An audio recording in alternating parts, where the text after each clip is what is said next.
شاہ جی کیسے ہیں؟ خیرت سے ہیں آپ؟ السلام علیکم ورحمۃ اللہ وبرکاتہ۔ علیکم السلام ورحمۃ اللہ تعالی وبرکاتہ۔ آپ کی آواز آ رہی ہے؟ آپ خیریت سے ہیں؟ جی الحمدللہ۔ علامہ صاحب آپ کو میری آواز آ رہی؟ مجھے آپ کی آواز بالکل تقریباً نہیں آ رہی۔ میں آپ کی خدمت میں کیا عرض کر سکتا ہوں، ایک منٹ میں چیک کروں کہ تو ایسے کرتا ہوں نا کہ میں پھر اپنا سوال آپ کی خدمت میں پیش کر دیتا ہوں۔ ویسے بھی آج میں نے آپ کے جو ایڈمن بھائی ہیں ان سے عرض کی تھی کہ میں نے بالکل صرف اور صرف ایک ہی بنیادی ترین سوال پوچھنا ہے، جی جی تو میں پھر بعد میں سن لوں گا جو آپ فرمائیں گے۔ جی سر، اس سے زیادہ میری آواز جو میکسیمم آپ کے لیے بلند ہے، اس سے زیادہ بلند نہیں کر سکتا۔ جی سر بات کریں آپ۔ علامہ صاحب میری آواز آپ کو کلیئر آ رہی ہے سر؟ کلیئر ہے بھائی۔ اچھا سر، میں عرض یہ کر رہا تھا کہ بہت سے افراد کا یہ کہنا ہوتا ہے کہ احادیث شریفہ کی اگر بات کریں گے نا تو اہل سنت اور اہل تشیع کا آپس میں اتفاق ہونا تو دور کی بات ہے، خود ان کے اپنے مکاتب فکر کے اندر بھی ان کے مختلف محدثین کے شدید اختلافات رہتے ہیں۔ تو آپ کیوں ایسی روایات پیش کر دیتے ہیں کہ جو اپنے مسلک کے اندر بھی متنازع فی ہی بن جائیں؟ میں یہ نہیں کہہ رہا وہ درست کہتے ہیں غلط کہتے ہیں، وہ حضرات یہ دعویٰ کرتے ہیں کہ جی ہمارا ٹوٹل فوکس قرآن مجید پر ہے اور اتنے اہم امور پر صرف اور صرف قرآن مجید فرقان حمید کو رہنمائی یقیناً کرنی چاہیے اور کرتا بھی ہے۔ تو وہ حضرات یہ کہتے ہیں کہ جب ہمارے اہل تشیع بھائی یہ کہتے ہیں کہ غدیر قوم اتنا عام واقعہ ہے اور رسول اکرم صلی اللہ علیہ وسلم کو اللہ رب العزت وحدہ لا شریک نے قرآن مجید فرقان حمید میں مشہور جو آیت شریفہ ہے یا ایھا رسول بلغ، جس کو آپ لوگ سورہ تبلیغ کہتے ہیں غالباً، اس کا نزول فرمایا اور رسول اکرم صلی اللہ علیہ وسلم کو حکم دیا گیا کہ آپ حضرت مولا علی علیہ السلام کی ولایت اور امامت کا اعلان فرما دیں۔ اس پر آپ صلی اللہ علیہ وسلم نے لاکھ سے اوپر افراد کے سامنے من کنت مولا فاز علی مولا فرمایا۔ تو وہ کہتے ہیں جی کہ آپ اس کا جو شان نزول ہے وہ صحیح السند یا کم از کم حسن ذاتی درجے کی اہل سنت کی کتاب سے بھی دکھا دیں، اور یہ میری آپ سے فرمائش ہے کہ آپ کسی امام اہل بیت علیہ السلام سے بھی اس کا اپنی شیعہ کتاب سے بھی صحیح السند ثبوت دکھا دیں کہ رسول اکرم صلی اللہ علیہ وسلم نے جب من کنتو مولا فاضا علی مولا فرمایا تھا تو اس سے پہلے اللہ رب العزت وحدہ لا شریک نے قرآن مجید کی یہ آیت شریفہ نازل فرمائی تھی۔ دوسرا اسی سے ضمناً یہ بات ہے کہ شیعہ حضرات یہ فرماتے ہیں کہ اس کے بعد جب آپ صلی اللہ علیہ وسلم نے اعلان غدیر فرما دیا تو اس کے بعد اللہ رب العزت وحدہ لا شریک نے آیت نازل فرمائی جس کو آیت تکمیل دین کہتے ہیں کہ الیوم اکملت لکم دینکم، اور اہل سنت کی یہی دلیل ہوا کرتی ہے۔ وہ یہ کہتے ہیں کہ آپ غدیر ہو یا کچھ بھی ہو، آپ تکمیل دین کے بعد کیوں ایسی باتیں کرتے ہیں کہ جس سے ختم نبوت پہ نعوذ باللہ ڈاکہ پڑ جائے یا دین کی بنیاد ہل کر رہ جائے؟ تو شیعہ حضرات یہ پیش کرتے ہیں دلیل دین تو مکمل ہی تب ہوا ہے جب آیت تبلیغ کی نزول ہوا ہے، اس کے بعد رسول اکرم صلی اللہ علیہ وسلم نے من کنت مولا فاضا علی مولا فرمایا ہے، اور اس کے بعد یہ آیت اتری ہے کہ آج تمہارا دین مکمل ہو گیا، یعنی دین کی تکمیل ہی تب ہے جب اعلان غدیر ہو گیا ہے اور کی بیعت ہو گئی ہے۔ تو ان دونوں پر آپ سے میری یہ ارزانہ ہے کہ اہل سنت والجماعت کی صحیح السند یا کم از کم حسن ذاتی درجے کی صحیح السند روایات پیش فرمائیں کہ ان دونوں کا شان نزول غدیر ہے، اور اہل تشیع کی بھی وہ روایت پیش کریں صحیح السند جو کسی امام اہل بیت نے فرمایا ہو۔ جزاک اللہ الخیر، میرا اتنا ہی سوال ہے آپ۔ اور اگر اجازت ہے تو اس میں ایک ضمن چیز ایڈ کر دوں کہ اگر مزید یہ وضاحت فرما دیں کہ کیا اس کے بعد اسلام کے لیے بیعت لی گئی تھی جیسے خلافت کی بیعت لی جاتی ہے، یا ویسے کسی نے ان کو مبارک دی تو وہ خوش ہو گئے، یا کسی نے ان کو خوشی کا اظہار کر دیا، یا باقاعدہ بیعت لی گئی تھی باقاعدہ؟ جزاک اللہ خیر۔ Okay, thank you sir, thank you ان کے کلام میں thank you sir, thank you. ان کے کلام میں کئی جملے تھے میرے محترم ناظرین۔ پہلی بات یہ ہے کہ آپ حدیث سے کیوں استدلال کرتے ہیں؟ حدیث میں تو سب کا اختلاف رہتا ہے میرے بھائی، ہم مختلف متنازع فی احادیث سے احتجاج نہیں کرتے، استدلال نہیں کرتے۔ ہماری حجت ہے وہ حدیث جو آپ لوگوں کے ہاں صحیح اسانید کے ساتھ ہے۔ اگر کبھی ہم کسی ایسی حدیث سے استدلال کریں، اس کو حجت کے طور پہ پیش کریں کہ وہ حدیث متنازع فی ہے، تو بات آپ کی صحیح ہے کہ بھئی یہ حدیث جو ہے، اس حدیث میں اختلاف ہے، آپ اس کو کیوں پیش کرتے ہیں۔ لیکن جب ہم آپ کی خدمت میں وہ احادیث پیش کرتے ہیں جو بالکل صحیح اسانید کے ساتھ بلکہ متواتر اسانید کے ساتھ آپ کے کتب میں موجود ہیں، تو پھر آپ کو اس بات کی شکوے کا موقع نہیں ملتا کہ آپ کہتے ہیں کہ بھئی آپ نے وہ حدیث نقل پیش کیا ہے جس میں تنازع ہے، جس میں نزاع ہے، جس ہمیں پتہ ہی نہیں کہ ہے کہ نہیں۔ پہلی بات یہ ہے، ملاحظہ فرمائیے کتاب فتح الباری بشرح صحیح البخاری الجزء السابع شاب دار الفکر، یہاں پر یہ اور ابن حجر اسقلانی کتنے بڑے پائے کے محدث ہیں اور کتنے شیعوں کے خلاف وہ کٹر اور سخت تعصب رکھتے ہیں۔ یا ان کی کتاب فتح الباری کتاب فضائل اصحاب میں صفحہ نمبر 342 میں فرماتے ہیں وَأَمَّا حَدِيثُ مَنْ كُنْتُ مَوْلَاهُ فَعَلِيٌّ عَلَيْهِ السَّلَامُ مَوْلَاهُ وَأَمَّا حَدِيثُ مَنْ كُنْتُ مَوْلَاهُ فَعَلِيٌّ عَلَيْهِ السَّلَامُ مَوْلَاهُ فَقَدْ أَخْرَجَهُ التِّرْمِذِيُّ وَالنِّسَائِيُّ هو كثير الطرق جدا، وہ حدیث ہے جو بہت ہی زیادہ اس کی طرق کی کثرت ہے. كثير الطرق جدا، اس کے یہ تصریح ہے کہ یہ حدیث متواتر ہے. وقد استوعبها ابن عقدہ فی کتاب مفرد، حافظ ابن عقدہ نے اس پہ کتاب لکھا ہے کہ صرف اس کے طرق جمع کیا، حدیث غدیر کے طرق. وكثير من اسانیدها صحاح وحسان، اور نہ صرف کہ یہ حدیث متواتر ہے، اس کے بہت سارے زیادہ كثير من اسانیدها، ہر سند بنفسه مع قطع النظر، دوسری احادیث سے قطع نظر، وہ بنفسی یا صحیح ہے یا حسن. تو پھر آپ کی یہ بات میرے بھائی کہ آپ نے حدیث چڑی، حدیث میں تو اختلاف ہوتا ہے، شیعہ آپس میں بھی اختلاف کرتے ہیں. بھائی ہر حدیث میں اختلاف تو نہیں ہے نا، دنیا میں کچھ احادیث میں اختلاف ہے، کچھ احادیث میں شیعہ خود آپس میں اختلاف کرتے ہیں، لیکن یہ تو نہیں کہ دنیا میں جتنے احادیث ہیں ان سب پہ اختلاف ہے. کتاب سیر و اعلام النبلاء تالیف ذہبی صاحب کی، یہ جزء ہے نمبر 16، سنہ 1996 میں کتاب چھپی ہے. یہاں پر صفحہ نمبر 431 میں یہ ذکر ہے حافظ ابن شاہین کا، الشیخ الصدوق الحافظ العالم شیخ العراق. یہ ان کی وفات ہے سنہ 300، انہوں نے یہ عالم ہے سنہ 30 صدی کے، بلے ان کی مولد ہے سنہ 297 کی. مولد ہی بخط ابیہ فی سنہ 97 و 200، سنہ 297 اس کی ولادت ہے. تو بہت پرانا عالم ہے، عالم یہ ابن شاہین. اس کا نام بھی عمر ہے، اس کا کنیا بھی ابو حفص ہے، یعنی بالکل عمر بن الخطاب جیسا نام اور کنیا. اور یہ ابن اس زمانے میں جب اس کو رہتا تھا وہ عصر محدثین تھا، اور بغداد اور عراق کے محدثین کا گڑھ تھا، علم کا گڑھ تھا. تو اس کو حافظ الذہبی نے کہا شیخ العراق، عراق کا سب سے بڑا محدث. فرمایا وجمع وصنف الكثير وتفسيره في 22 مجلدا كلها باسانید. ابو بکر خطیب نے کہا کان ثقة امینا، وہ ثقة الامین، بڑا ثقہ امین، بڑا حافظ ہے. اچھا، اس کی کتاب ہے شرح مذاہب اہل السنہ، مذاہب اہل سنہ کی شرح. حافظ ابو حفص عمر ابن احمد ابن عثمان ابن شاہین، کتاب چھپی ہے مؤسسہ قرطبہ مصر میں سنہ 1995 میں. یہاں پر صفحہ نمبر 103 میں فضیلۃ لعلی ابن ابی طالب رضی اللہ عنہ، امیر المؤمنین علیہ السلام کی ایک فضیلت. حدیث نمبر 87، زید ابن ارقم اور برا سے روایت کرتے ہیں حدیث یوم غدیر کہ رسول اللہ صلی اللہ علیہ وآلہ وسلم نے فرمایا من کنت مولا فعلی مولا. اس کے بعد فرماتے ہیں وہذا حدیث غریب صحیح، یہ حدیث صحیح ہے. وقد روى حدیث غدیر خم عن رسول اللہ صلی اللہ علیہ وآلہ وسلم نحو 100 نفس، 100 کے لگ بھگ صحابہ نے حدیث غدیر خم رسول پاک صلی اللہ علیہ وسلم سے نقل کیا. وفیہم العشرہ، عشرہ مبشرہ نے بھی نقل کیا، طلحہ، زبیر، عبد الرحمن ابن عوف، ابو بکر، عمر، عثمان، ان سب نے نقل کیا. بلے وہو حدیث ثابت لا اعرف له علہ، یہ ایک ثابت حدیث ہے، اس میں کسی قسم علت نہیں. علت بولتے ہیں کمزوری کو، کمزوری نہیں.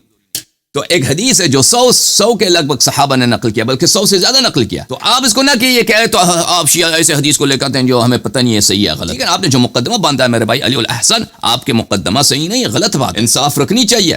جو حدیث متواتر ہے آپ اس کو متنازع کہہ دیں، یہ بہت بڑا بہتان ہے حدیث پر، علم پر، اور یہ بلکہ ایک طرح سے رسول پاک صلی اللہ علیہ وسلم پہ افتراء ہے کہ آپ ان کی ثابت حدیث کو متنازع کہہ رہے ہیں. شرم کرنی چاہیے انسان کو، اللہ سے خوف، اللہ کا خوف رکھنا چاہیے کہ آپ ایک ثابت حدیث کو اس کو متنازع بنا رہے ہیں. پھر دوسری بات، اچھا آپ نے کہا کہ شیعہ کہتے ہیں کہ شان نزول اليوم یا الرسول بلغ ما انزل الیک من ربک وان لم تفعل فما بلغت رسالته والله يعصمك من الناس. اس کو ہماری کتب سے دکھائیں اور صحیح سند کے ساتھ دکھائیں، ہماری سر آنکھوں پر یہ آپ کو دکھا دیتے ہیں. پہلی بات آپ کو بتاتے ہیں کہ آپ کے کتب میں آیات کے نزول کی شان بہت کم ہے کہ کس واقعے پر یہ آیت نازل ہوئی، بلکہ احادیث تفسیریہ آپ کے کتب میں بہت کم ہے. پہلی بات یہ ہے. لیکن اس کے باوجود ہم آپ کی خدمت میں بتاتے ہیں کہ یہ غدیر خم میں نازل ہوئی. یہ کتاب تفسیر القرآن العظیم عن الصحابة عن رسول اللہ صلی اللہ علیہ وآلہ والصحابہ والتابعین، تألیف حافظ ابن ابی حاتم الرازی، المجلد الاول، طبع مکتبۃ نزار مصطفیٰ الباز، مکہ المکرمہ، ریاض میں. یہ سنہ 1997 میں کتاب چھپی ہے. یہ ہے اس کتاب کے مؤلف کا مقدمہ، حافظ ابن ابو حاتم الرازی الحنظلی الرازی. یہ ابو حاتم الرازی جو بخاری اور مسلم کا شیخ ہے، یہ اس کا بیٹا ہے، اور یہ دونوں نہایت بلند، باپ بھی بیٹا بھی محدث بھی ہیں، اور معرفت رجال حدیث میں ان کا کوئی ثانی نہیں.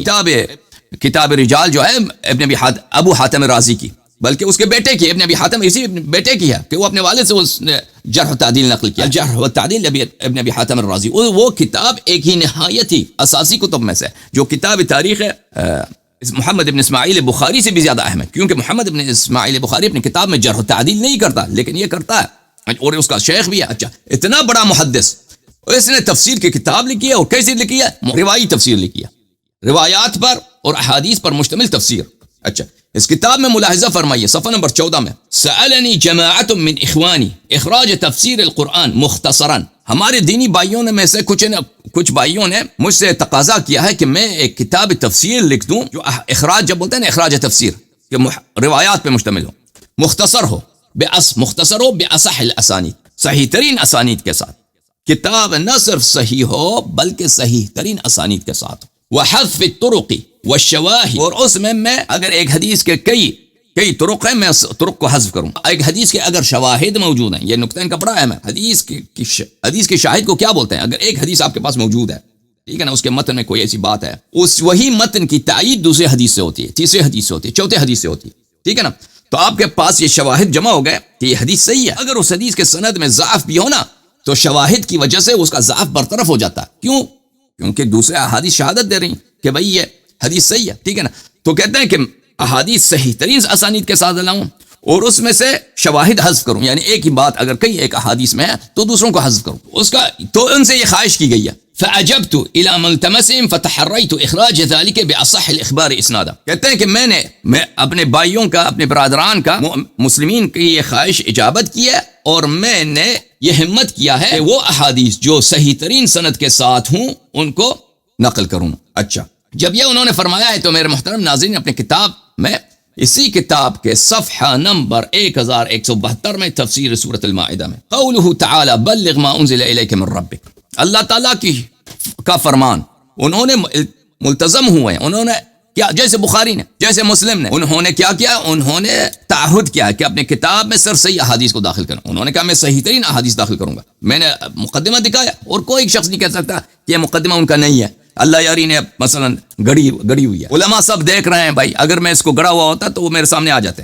یا ایھا الرسول بلغ ما انزل الیک من ربک. عن ابی سعید الخدری رضی اللہ تعالی عنہ نزلت هذه الآیہ یا ایھا الرسول بلغ ما انزل الیک من ربک وَإِن لَمْ تَفْعَلْ فَمَا بَلَّغْتَ رِسَالَتَهُ وَاللَّهُ يَعْصِمُكَ مِنَ النَّاسِ. یہ علی ابن ابی طالب علیہ الصلوۃ والسلام، یہ حضرت علی ابن ابی طالب علیہ الصلوۃ والسلام کے لیے نازل ہوئی ہے.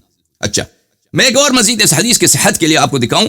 یہ کتاب الاتقان فی علوم القرآن تالیف السیوطی، چاپ دار الفکر. یہاں پر بھی وہ اپنی کتاب میں، اسی کتاب میں کے صفحہ نمبر 567 میں فرماتے ہیں کہ ابن ابی حاتم الرازی نے اپنے کتاب میں اسرائیلیات اور باطل احادیث نہیں لائی ہیں. کیوں نہیں لائی ہیں؟ لأنه التزم ان يخرج صح ما ورد، اصح ما ورد. کیونکہ ابن ابی حاتم نے یہ التزام کیا ہے، ابن ابی حاتم نے یہ کمٹمنٹ دیا کہ وہ صرف صحیح ترین احادیث لے کے آئیں. اچھا، یہ آپ کی خدمت میں پیش کتاب ہے اسباب النزول، تالیف الواحدی النیسابوری، متوفى سنہ 468، چاپ دار الکتب العلمیہ. یہ کتاب سن 1991 میں چھپی ہے.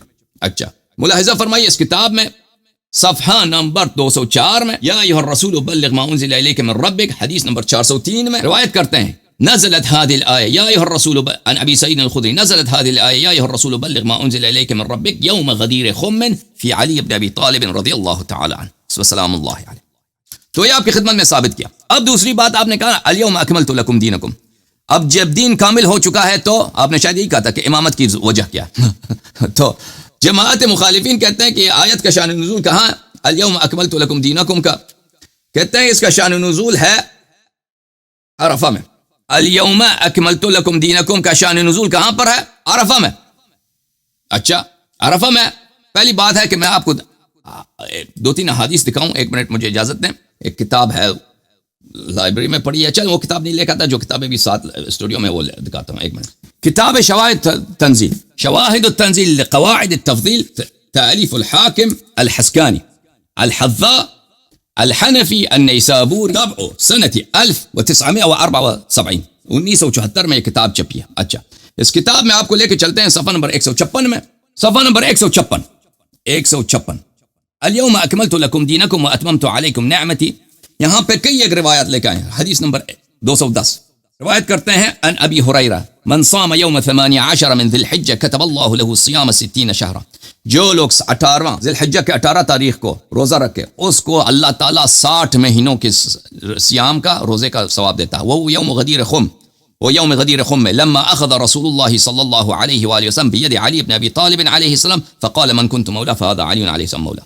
اور پھر وہ روایت کرتے ہیں ابی سعید خدری رضی اللہ تعالی عنہ سے ان رسول اللہ صلی اللہ علیہ وآلہ لما نزلت علیہ هذه الآیہ، جب یہ آیہ نازل ہوئی ہے تو انہوں نے کہا اللہ اکبر علی اکمال الدین و اتمام النعمہ و رضا الرب برسالتی و ولایتی علی بن ابی طالب علیہ السلام من بعدی۔ اس کے بعد وہ روایت کرتے ہیں ابو سعید خدری رضی اللہ تعالی عنہ سے کہ رسول خدا صلی اللہ علیہ وآلہ وسلم نے لوگوں کو بلایا فاخذ بذبعیہ فرفعہما، انہوں نے امیر المؤمنین علیہ السلام کے دونوں بازو پکڑے اور دونوں بازو کو اٹھایا، فرفعہما حتی نزلت هذه الآیہ، اور وہ خطبہ دیتے رہے جب تک یہ آیہ نازل ہوا الیوم اکملت لکم دینکم واتممت علیکم نعمتی ورضیت لکم الاسلام الدین۔ اس کے بعد جب یہ آیت نازل ہوئی تو رسول پاک صلی اللہ علیہ وسلم نے کہا اللہ اکبر علی اکمال الدین وتمام النعمہ ورضا الرب برسالتی والولایت لعلی علیہ الصلاۃ والسلام من کنت مولا فعلی علیہ السلام مولا۔ اور پھر روایت کرتے ہیں ابو ہریرہ سے کہ یوم غدیر خم میں انزل اللہ الیوم اکملت لکم دینکم۔ اچھا، اور بھی بہت سارے اس میں روایات بہت زیادہ۔ اسی طرح کتاب تاریخ ابن عساکر میں مجلد نمبر 42 میں اور اللہ کا بلا کے مناقب خوارزمی وغیرہ وغیرہ میں یہ اور البدایہ والنہایہ میں حافظ ابن کثیر نے بھی اس کو روایت کیا۔ اچھا، یہ موجود ہے کہ الیوم اکملت لکم دینکم کہاں پہ نازل ہوئی ہے؟ غدیر خم میں نازل ہوئی ہے۔ اچھا، پھر اس کے بعد میرے محترم ناظرین جو لوگ کہتے ہیں نا کہ یہ عرفہ میں نازل ہوئی ہے الیوم اکملت لکم دینکم، یہ بات ہو ہی نہیں سکتی عرفہ میں۔ کیوں نہیں ہو سکتی؟ کیونکہ عرفہ میں کیسے دین کامل ہو سکتا ہے جب اسلام کے ایک اہم ارکان میں سے کیا ہے؟ حج ہے۔ حج ہے کہ نہیں؟ حج کب شروع ہوتی ہے؟ عرفہ کے بعد شروع ہوتی ہے۔ حج کے اصل مراسم اور اصل کام عرفہ کے بعد ہے۔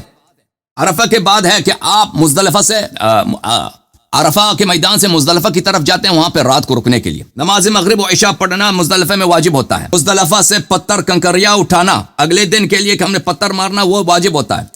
نماز فجر مزدلفہ میں پڑھنا واجب ہوتا ہے۔ اچھا، مزدلفہ سے پھر جاتے ہیں مشعر کی طرف، ٹھیک ہے، یہ سب مناسک حج میں ہے۔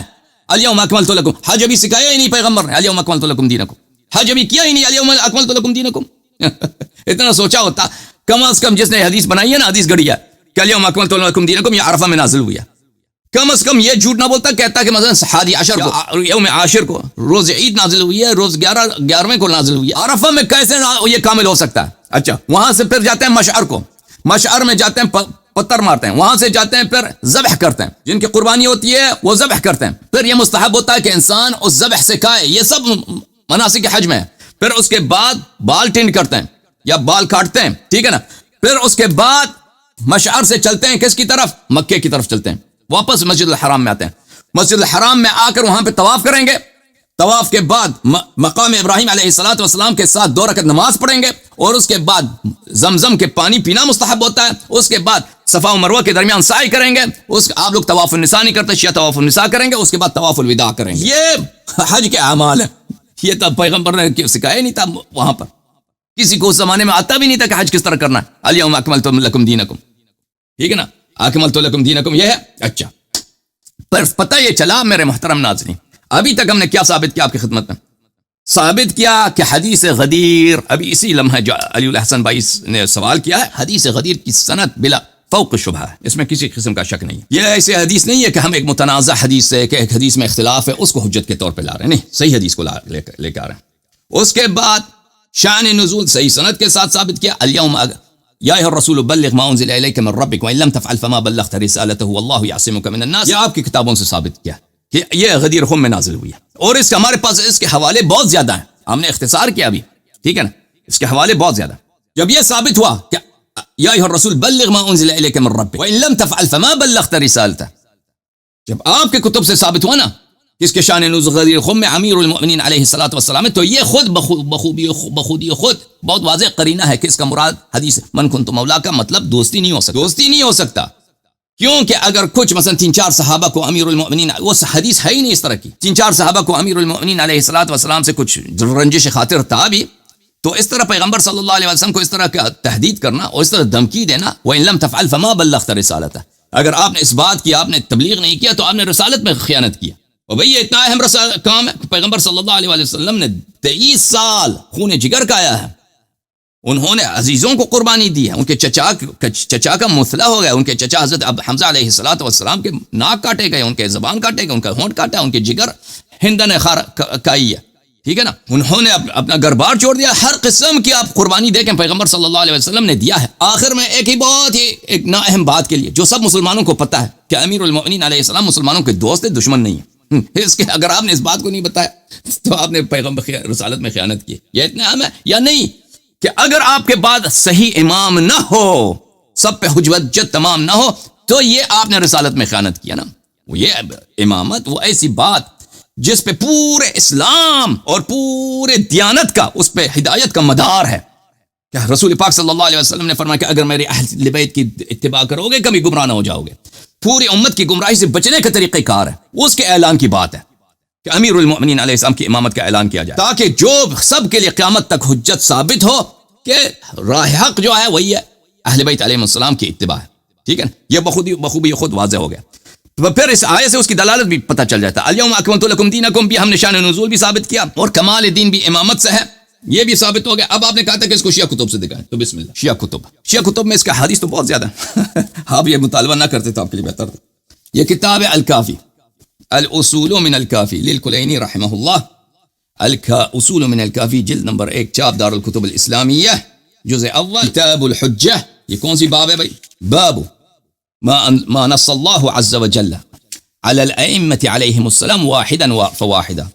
ہر ائمہ اطہار علیہم السلام پر اللہ کے نصوص, اللہ تعالیٰ کے نص, اللہ تعالیٰ کے قرآن میں آیات یا احادیث قدسیہ. اچھا, اس میں حدیث نمبر 6 حضرت امام محمد باقر علیہ السلام سے روایت ہے, کافی لمبی روایت. اللہ نے روزہ نماز واجب کیا, روزہ واجب کیا, سب پیغمبر صلی اللہ علیہ وسلم نے بتایا. پھر اللہ تعالیٰ کی جانب سے جبرائیل آیا, اخبرہم من حجہم ما اخبرتہم من صلاتہم و زکاتہم و صومہم. فرمایا کہ یا رسول اللہ صلی اللہ علیہ وسلم, جس طرح آپ نے امت کو نماز سکھایا ہے, صوم سکھایا ہے, زکات سکھایا, اسی طرح حج بھی سکھائیں. تو پیغمبر صلی اللہ علیہ وسلم پہلے حج کے لیے چلے. جب حج کے لیے چلے, نزلت الولایہ وانما اتاہ ذلك یوم الجمعہ بعرفہ. انزل اللہ عز وجل اليوم اکملت لکم دینکم واتممت علیکم نعمتی وکما کان کمال الدین بولایت علی بن ابی طالب علیہ السلام.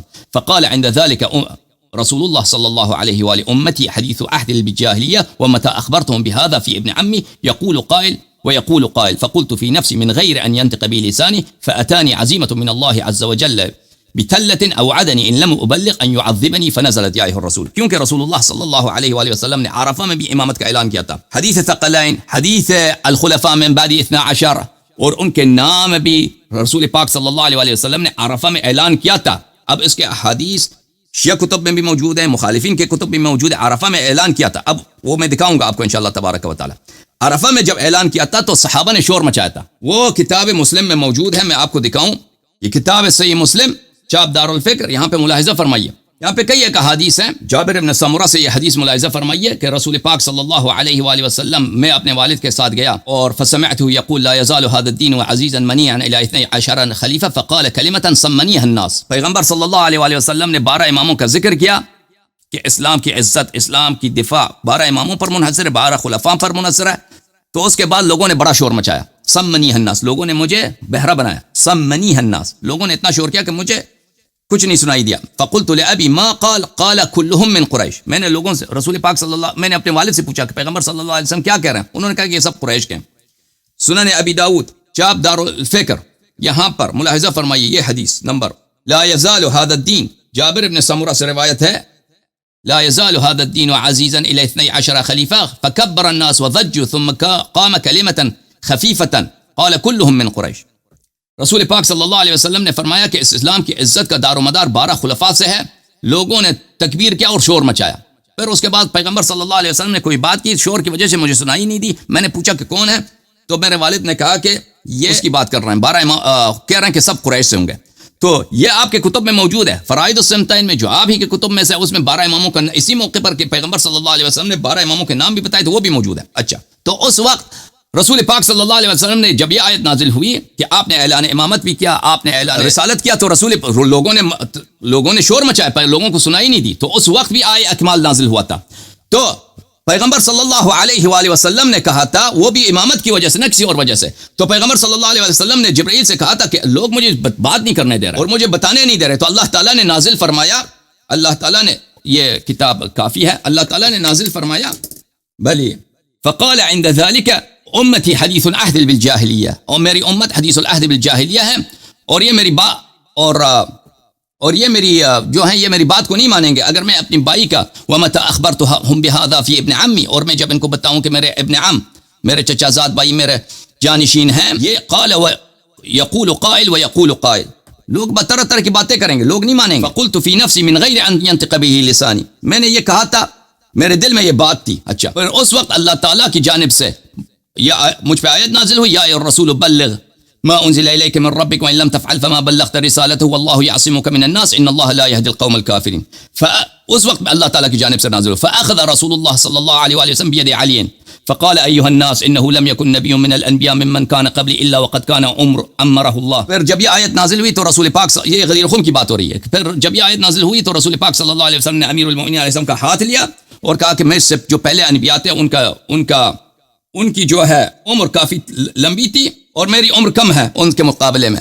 تو پھر رسول پاک صلی اللہ علیہ وآلہ وسلم نے امیر المؤمنین علیہ الصلوۃ والسلام کی امامت کا اعلان کیا تھا، اور یہ اس سے زیادہ کتاب سلیم میں اس کی تفصیل موجود ہے اور دوسری کتب میں بھی ہے. ابھی مجھے ایک کال لینے دو.